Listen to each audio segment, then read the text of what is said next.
C'est très intéressant que les deux livres qui aient été choisis ce soir, en tout cas dans les deux, il y ait un amant très vétilleux, parce que je me suis demandé en fait, en relisant mes notes, si ça ne pouvait pas être considéré d'emblée comme une espèce de métaphore de la littérature. Je m'explique.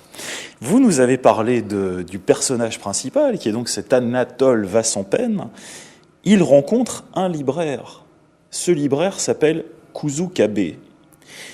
On dit toujours que, c'est une espèce de figure de style aujourd'hui. On dit, voilà, je m'extrais du monde, je vais lire des livres, je suis dans la littérature. Or là, c'est le mouvement inverse. C'est-à-dire que c'est un libraire qui amène le personnage principal à la photographie. Et qu'est-ce que la photographie ? Sinon une rencontre avec le monde.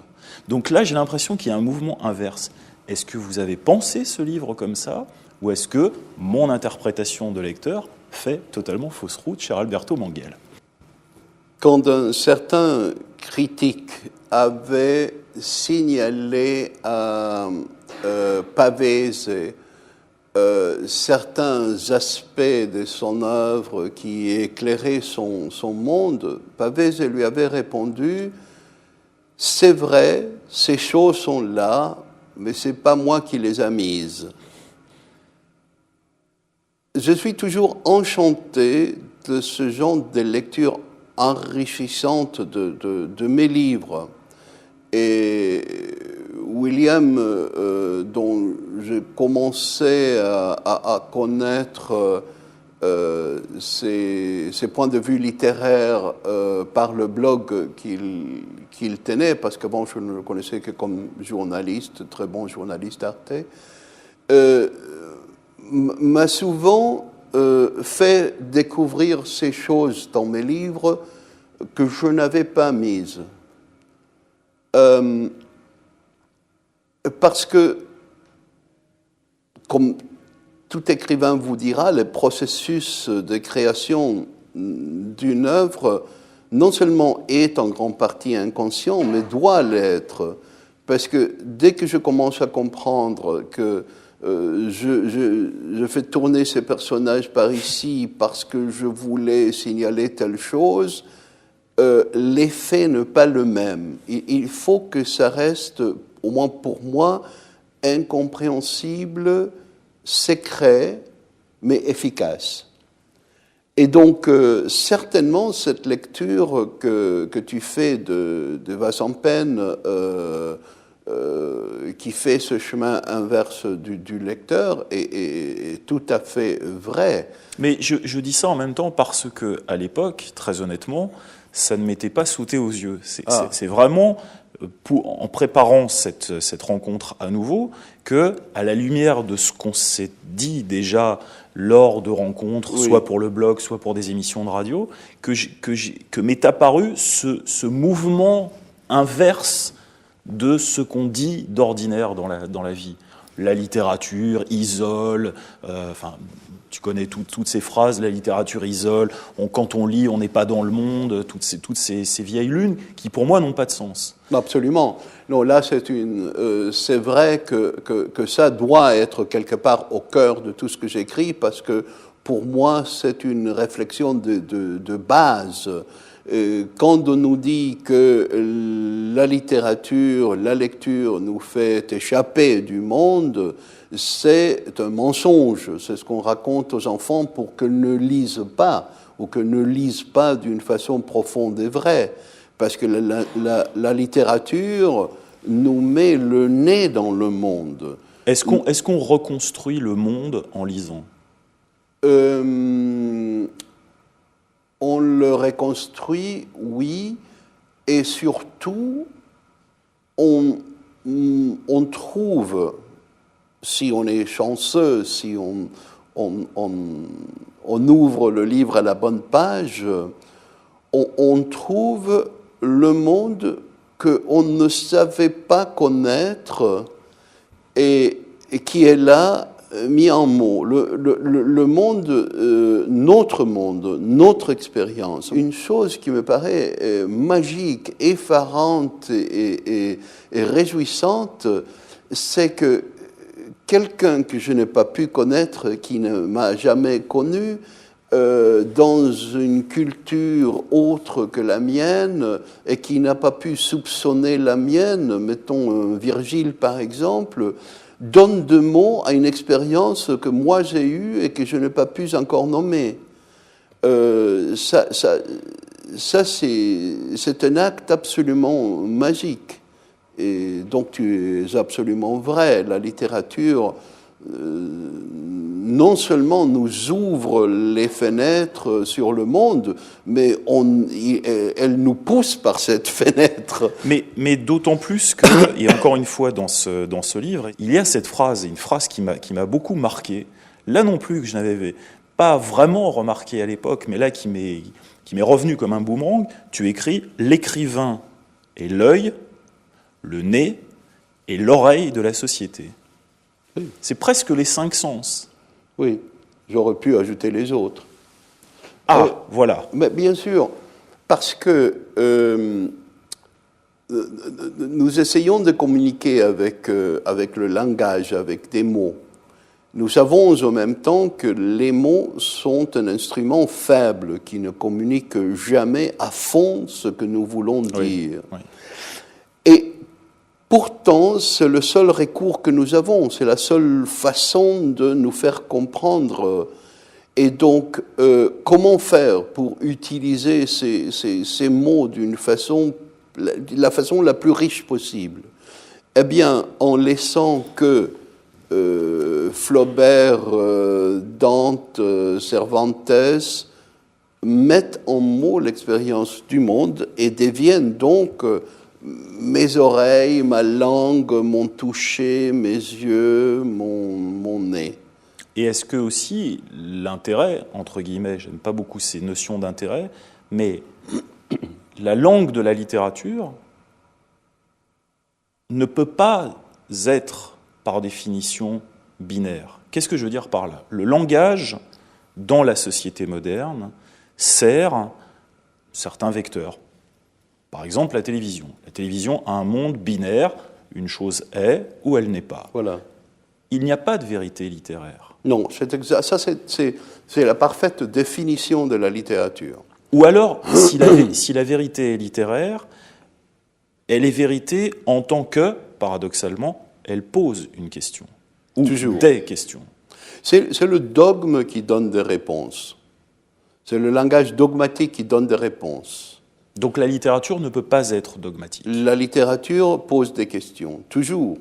Nous ne savons pas si Madame Bovary a bien agi ou mal agi, ou si Don Quichotte est fou ou il n'est pas fou, ou si Hamlet a vu le fantôme de son père ou l'a pas vu. Borges, sûrement nous citerons Borges plusieurs fois ce soir, Borges disait à propos d'un épisode dans la Divine Comédie, c'est l'épisode de Ugolino dans l'enfer. Vous vous souvenez peut-être de cet épisode. Le comte Ugolino est enfermé dans une tour avec ses enfants par l'évêque qui veut se venger de lui et le laisse sans eau et sans nourriture pour qu'il y meure. Et à un moment donné, ils sont en train de sentir la faim et les enfants se offrent à Ugolino en disant « Père, tu nous as donné la chair et nous te retournons la chair. » Et Ugolino, nous dit Dante, meurt dans les plus atroces souffrances. Eh bien, ce qu'il ne nous dit pas, c'est si Ugolino a mangé ou n'a pas mangé ses enfants. Et des critiques depuis les premiers manuscrits de Dante ont commenté ça, soit d'un côté, soit de l'autre, en disant oui, il y a la preuve ici, non, il n'y a pas la preuve de cela. Et Borges, en lisant ce passage, dit que, en fait, dans l'histoire, la vraie histoire, il y avait un vrai comte Ugolino, et cet épisode s'est passé dans l'histoire. Dans l'histoire, Ugolino a dû soit manger, soit ne pas manger ses enfants. Mais que dans le poème des Dantes, Ugolino mange et ne mange pas ses enfants. C'est ça que la littérature peut faire. Elle nous offre la richesse de toutes les possibilités. Donc ça veut dire que quand on lit, il faudrait accepter l'idée que nous-mêmes, nous, lecteurs, quel que soit notre niveau de lecture, nous puissions être déroutés par ce que nous lisons. Tout à fait. La littérature ne rassure pas. La littérature n'est pas là pour rassurer. Pour nous rassurer, nous avons la religion, nous avons nos politiciens, nous avons nos banquiers. Pour nous rassurer, nous dire que la crise passera, etc., etc. La littérature ne fait jamais ça. Et donc, c'est en quelque sorte, je pense, pour cela que quand les commerçants nous donnent le choix entre quelque chose qui ressemble à la littérature, mais qui n'est que surface, qui ne présente aucun danger, parce que tout est résolu, nous préférons cela que de nous plonger dans cet univers qui nous présente, n'allons pas si loin que Dante, qui nous présente, je sais pas, Jean Echénoz ou Herta Müller, dans lequel il n'y a pas de réponse. Il y a de meilleures questions, ça oui. Ça nous pousse en avant pour mieux réfléchir à ce que nous ne savons pas. Je donnais cette citation tout à l'heure dans Un amant vétilleux, l'écrivain est l'œil, le nez et l'oreille de la société. En même temps, en prononçant cette phrase, tu as été un des lecteurs de Borges, oui. Et tu as une admiration, puisque d'ailleurs tu lui as consacré un livre, pour Rudyard Kipling. Tous les deux ont un point commun, la vue, l'absence de vue. Oui. Oui, Rudyard Kipling a perdu la vue pendant quelques années. Voilà, il voyait très très mal parce qu'il avait beaucoup souffert enfant. Les parents l'avaient amené en Angleterre et laissé chez une femme qui était censée le garder et qui l'a énormément maltraité. Et donc il a souffert de la vue tout le long de sa vie. Mais Borges est devenu carrément aveugle. Il a hérité la maladie de son père. Et à la fin de la dictature de Perón en 1955, quand Perón a fui l'Argentine pour s'installer en Espagne, Borges était devenu aveugle. Et à ce moment-là, on le nomme directeur de la Bibliothèque nationale. Et là, il écrit un des poèmes les plus émouvants qui s'appelle le poème des dons, qui commence que personne ne réduise à larmes ou à reproche cette démonstration de la parfaite ironie des dieux qui me donna en même temps les livres et la nuit. Dans les années 50, avais-tu écrit « Des manifestants pro-Péronne disaient la chose suivante, des souliers, oui, des livres, non. » Étaient-ils aveugles pour toi ? Pour rester un peu dans cette métaphore de l'aveuglement. Alors, à ce moment, il faut dire que Borges et ses amis sont sortis dans la rue pour répondre souliers, oui, livre, oui. C'est encore une fois la dichotomie du dogmatisme. Est-ce que ceux qui chantaient cela étaient aveugles ? Oui, jusqu'à un certain point, il l'était. Il y a un paradoxe profond dans les mouvements populaires. D'un côté, il est essentiel qu'une société protège et développe les capacités de tous ses citoyens.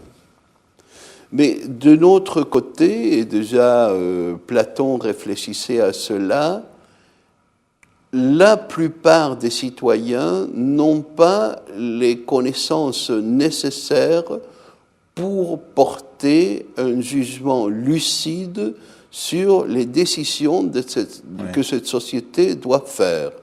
Et ça, pour moi, ça a été toujours terrible de le dire parce que je me sens profondément démocratique dans un sens moderne du terme. Et en même temps, je sais que si on laisse le choix au peuple, pour ainsi dire, on finit par avoir Berlusconi de nouveau comme président de l'Italie. Enfin, c'est ahurissant.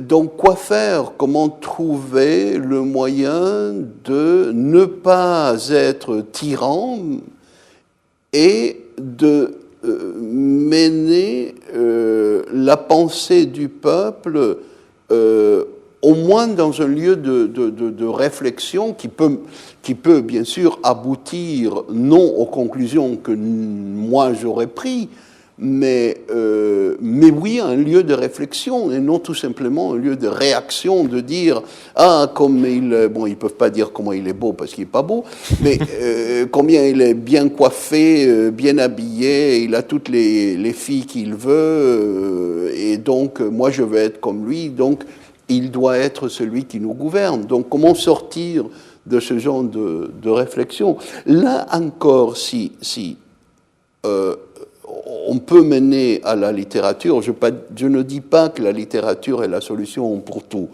mais c'est vrai que si on est lecteur, on trouve dans la littérature justement des exemples de cela, pour essayer de comprendre comment ça se passe. Que ce soit dans le Richard III de Shakespeare, que ce soit dans le Elmer Gantry de Sinclair Lewis, que ce soit dans certains personnages de Balzac, on voit pourquoi des personnages comme Berlusconi sont attirantes. Dans Richard III, il y a cette scène absolument extraordinaire parce qu'on voit comment ça se passe devant nous en 5 minutes. Richard III qui vient d'assassiner et le père et le mari de Anne, rencontre Anne avec le cercueil de son mari et devant le cercueil de son mari, il la séduit sans aucune violence. Et il va convaincre cette femme qu'il haït, pour qui il représente le mal incarné, il arrive à la convaincre devant nous qu'il l'épouse. Et bon, on voit que ça se passe, que ça peut se passer. Et donc, bon, à partir de là, on peut comprendre l'élection de Berlusconi. J'ai eu l'occasion de me rendre chez toi, à Mondion. On peut dire que c'est la localité de Mondion, oui, pas très loin de Poitiers. Personne ne connaît ce petit donc, qui est donc une très jolie demeure attenante à une église, un ancien presbytère, et tu as fait rénover une aile en fait de ta splendide demeure. Une aile, c'est beaucoup dire. C'était l'ancienne grange. C'était l'ancienne grange. En lieu de vache, j'ai mis des livres. Dans laquelle donc tu as donc mis des livres. Pareil, en relisant mes notes, je suis frappé de voir l'opposition entre ta bibliothèque et, semble-t-il, celle qui était chez Borges, où il y avait simplement quelques livres écrits dans ce livre que tu lui consacres. Et chez toi, il y en a des... Bon, je pense que tu n'as pas fait tu ne les as pas comptés les uns après les autres, mais il y en a des milliers. Et ça, c'est quelque chose qu'on a du mal à imaginer chez Borges. On a l'impression qu'il est entouré, qu'il est fétichiste de livres, et que voilà, il a besoin d'être, comme toi d'ailleurs, sans doute, d'entendre ces voix. Parce Mais qu'en fait, c'est ça. il les entendait parce il avait, et comme tout lecteur, nous portons des bibliothèques dans nos têtes, mais pour lui, et peut-être parce qu'il était aveugle, cette bibliothèque était suffisante. Et donc il s'est débarrassé de ses livres, sauf quelques livres auxquels il tenait parce que ça avait appartenu à son père ou quelqu'un le lui avait donné. Il faisait cadeau de ses livres, il sortait des livres de la bibliothèque. Moi, quand je suis parti de l'Argentine, comme un cadeau d'au revoir, il a pris une édition de contes de Kipling qu'il avait lu pendant son adolescence en Suisse pendant la Première Guerre mondiale, et il me l'a offert. Donc, je veux dire, il donnait ça comme ça. Pour moi, l'objet livre compte beaucoup. Pour moi, il y a une beauté dans cet objet presque parfait que nous avons inventé, qui est le codex. Cette idée du contenant qui est une réflexion, un reflet du contenu, cette chose qui peut nous accompagner dans notre poche et qui est vraiment interactive parce que on peut écrire dans les marges, on peut y mettre de petits papiers, et qui garde le souvenir de nos lectures. Est-ce que tu écris sur les livres? Ah, beaucoup, oui, bien sûr, bien sûr. Je crois qu'un lecteur doit entamer un dialogue avec les livres, et une façon d'entamer ce dialogue, c'est justement d'écrire dans les marges. Sinon, traiter un livre comme si c'était un objet de musée, bien sûr, s'il s'agit de la première édition, ou la dernière édition, bon, j'allais dire Montaigne, mais Erasme vaut l'exemple. Donc, alors peut-être pas, mais encore là, parce que quand une des plus belles choses de découvrir un vieux livre, c'est justement les traces de tous ces anciens lecteurs, et de voir, par exemple, dans la bibliothèque de Célestat, une édition d'Erasme, justement, avec les notes de Beatus Rhenanus, qui était de Célestat et qui était ami d'Erasme. S'il avait traité le livre comme un objet qu'on ne peut pas toucher, nous n'aurions pas cela. Te souviens-tu de ton premier rapport à la lecture? Oui, parce que, comme pour tout le monde, mon premier rapport avec la lecture a été par le biais de La Voix d'un autre. Oui. Et dans ce cas-ci, de ma nourrice qui me lisait des contes en allemand ou en anglais. Mais après, il y a eu un moment, j'étais très très jeune, je devais avoir 4 ans ou 5 ans, 4 ans je crois, j'ai compris que je pouvais lire parce que j'avais vu une pancarte, j'ai su ce qui était écrit sur la pancarte. Et à ces moments-là, le sens de pouvoir me raconter des histoires à moi-même, c'est-à-dire d'être avec un livre dans un espace privé. Le poète Keats appelait cet espace un espace amoureux, celui qu'un lecteur crée avec son livre. Et à ces moments-là, on se découvre magicien. Parce que on fait, tu disais tout à l'heure, on reconstruit un monde. Oui, on reconstruit un monde, mais qui surgit de la page. Il est là, il y a quelques taches d'encre sur une page, et de là surgit les îles mystérieuses de Jules Verne, les airs de Karl May, la jungle de Kipling. Enfin, c'est incroyable. On est témoin de la création de monde. Tu as parlé de ta nourrice, ce qui nous amène aux langues. Oui. Quelle est ta langue maternelle? Alors, je précise quand même que tu es né à Buenos Aires. Je suis né à Buenos Aires. J'avais 3 ou 4 mois quand mon père a été nommé ambassadeur en Israël, donc nous sommes partis. Nous sommes revenus en Argentine en 1955, et bon, j'ai quitté l'Argentine après, en 1969, pour aller vivre ailleurs. Mes premières langues ont été l'allemand et l'anglais, parce que ma nourrice était tchèque des langues allemandes. Oui. Donc, elle m'a appris l'allemand avec un accent tchèque et l'anglais avec un accent allemand. Mais mes parents ne parlaient ni l'allemand ni l'anglais. Ils parlaient espagnol, un peu de français. Et donc, pendant les 7 premières années de ma vie, je n'ai pas communiqué avec mes parents. Nous n'avions pas la même langue. Donc, je ne peux pas dire que ni l'anglais ni l'allemand sont mes langues maternelles. Elles sont mes langues nourricières, si tu veux. Et quand la nourrice est partie, j'ai arrêté de parler l'allemand. Donc, mon allemand est un allemand qui s'arrête à l'âge de 7 ans. Donc, c'est très bien pour demander un sandwich ou quelque chose de très simple. Mais au-delà de ça, les mots me manquent. Par contre, l'anglais est resté.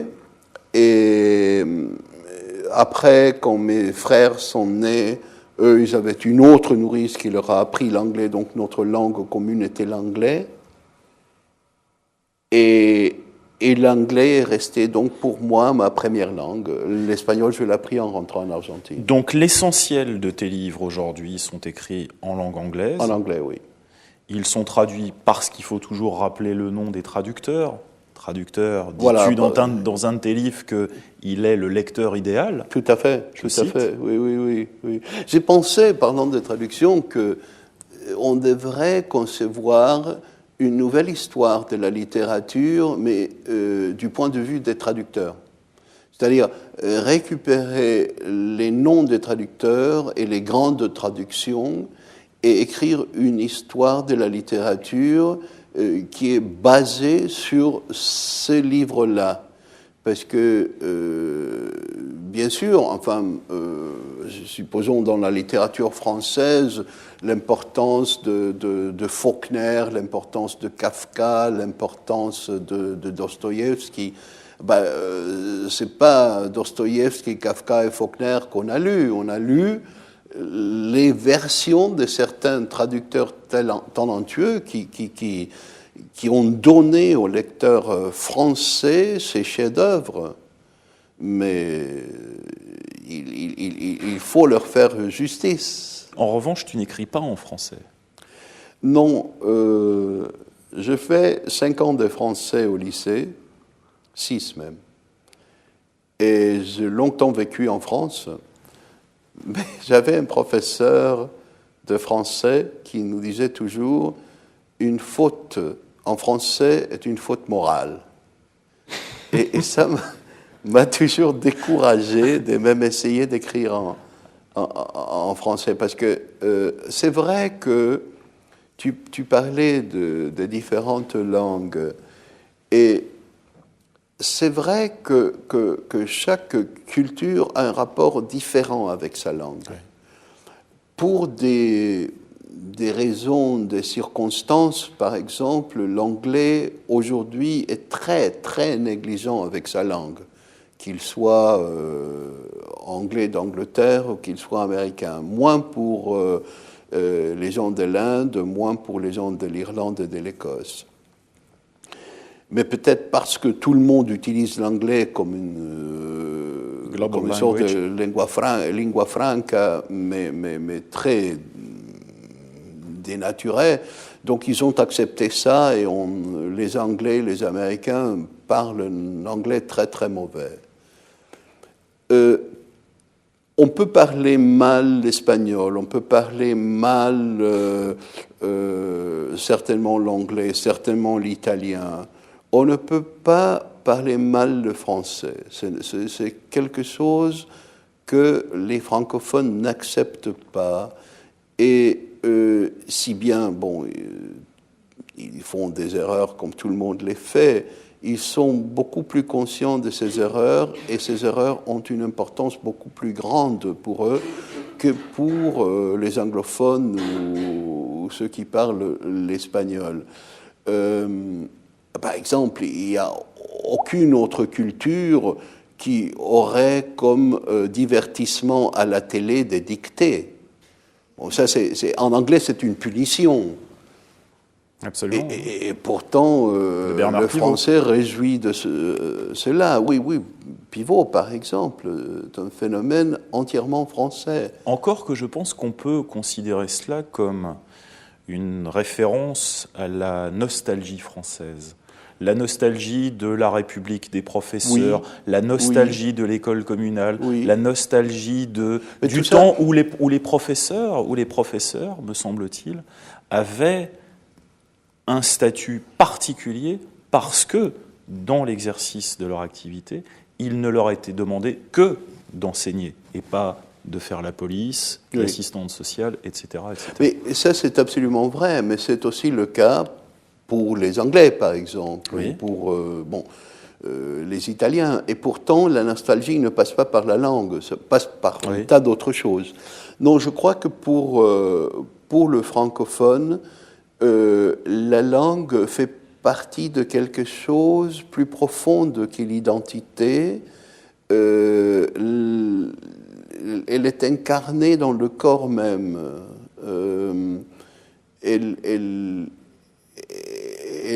On parle du Coran étant un attribut de Allah. Eh bien, la langue française est un attribut des Français, tandis qu'elle ne l'est pas d'un Anglais.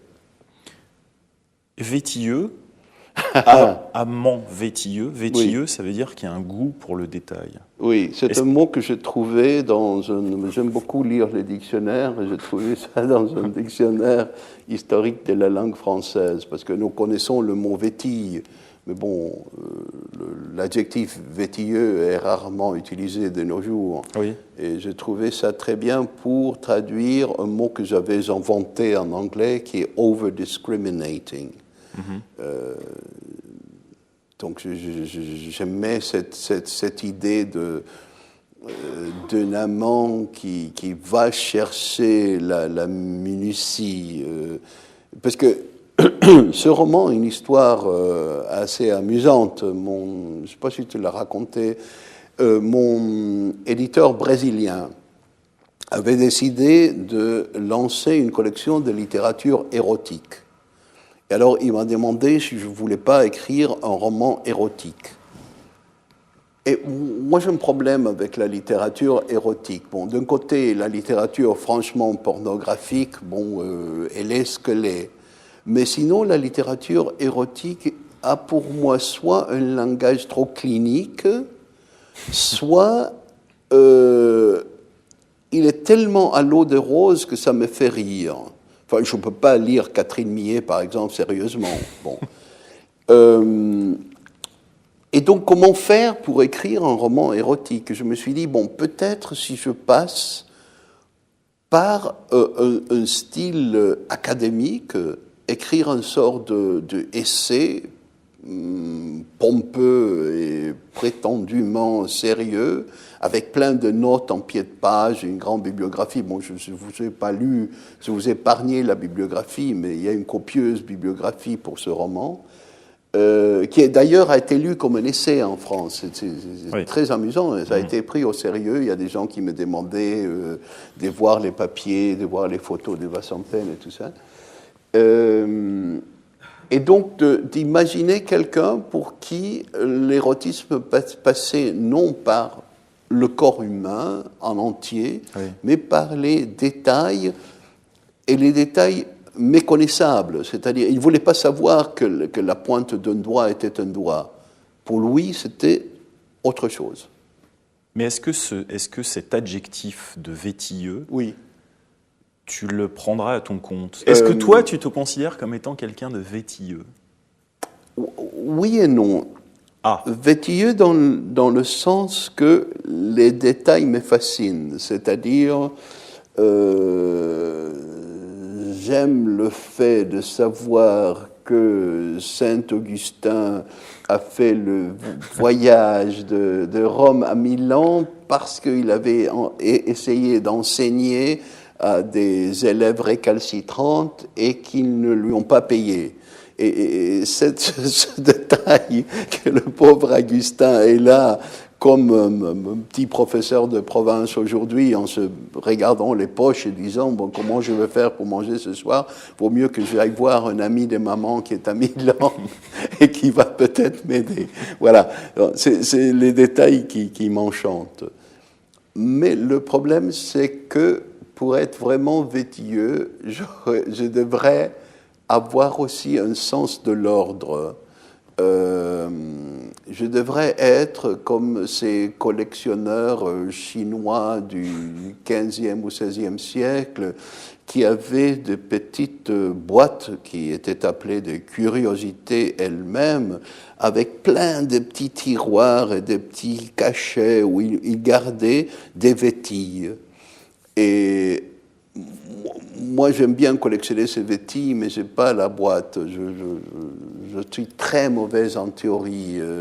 Je me mets à écrire un livre, je n'ai aucune idée, non seulement du chemin droit, mais je ne sais même pas où exactement je veux arriver.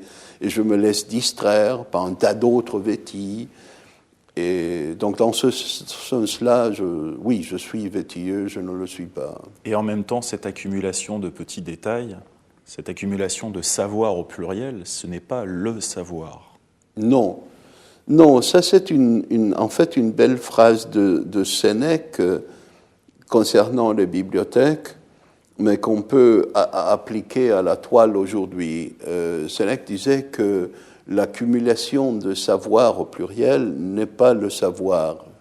Donc le fait d'avoir, comme j'ai presque 40 000 livres dans une bibliothèque, ne veut pas dire que moi je sois sage, ni que ce soit le savoir. Et le fait d'avoir des innombrables bouts d'informations sur la toile ne veut pas dire que nous possédions cette information. C'est une distinction qu'il faut faire entre la mémoire passive et la mémoire active. Une bibliothèque ou une bibliothèque virtuelle ou la toile sont des mémoires passives.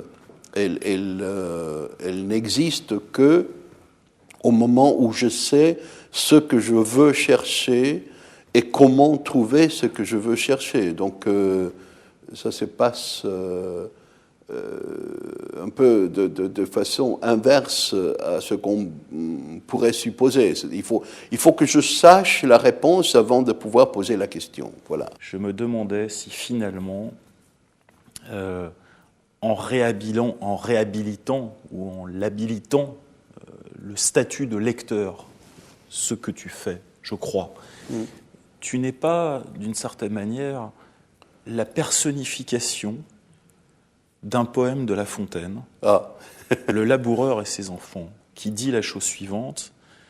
Un laboureur est en fin de vie, il convoque ses enfants, il leur parle sans témoin, nous dit La Fontaine, pour dire que dans le champ, un trésor est caché. Oui. Je ne sais pas l'endroit, dit-il, mais un peu de courage vous le fera trouver. Oui. Et je me demande si finalement, cette capacité que tu as à nous faire lire et à nous intéresser à la lecture, c'est pas parce que précisément tu nous signifies que dans tous ces livres, pas seulement chez toi, mais chez nous, respectivement chez chacun d'entre nous, il y a des trésors à côté desquels peut-être on passe un peu vite. Parce que aujourd'hui, c'est le mouvement perpétuel, il faut aller vite, time is money, etc. La différence peut-être entre l'exemple de La Fontaine, ce que j'essaye de faire en encourageant les lecteurs à devenir de vrais lecteurs, c'est que la promesse que le père fait à ses enfants est finalement une tricherie, est une fausse promesse, parce que trésor, il n'y en a pas. Le trésor consiste à remouer la terre, à labourer, et donc à avoir un champ qui est fertile. À en prendre soin.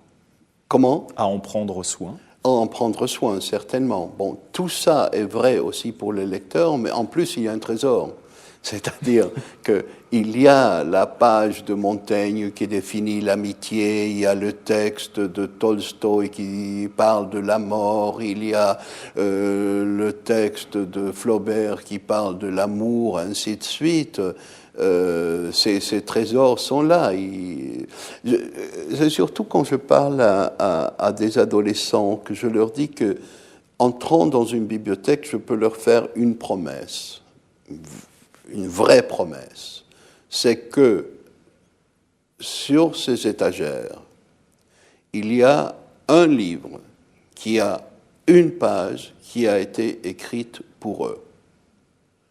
Je ne sais pas laquelle, je ne sais pas s'ils la trouveront, mais je peux leur promettre qu'elle existe.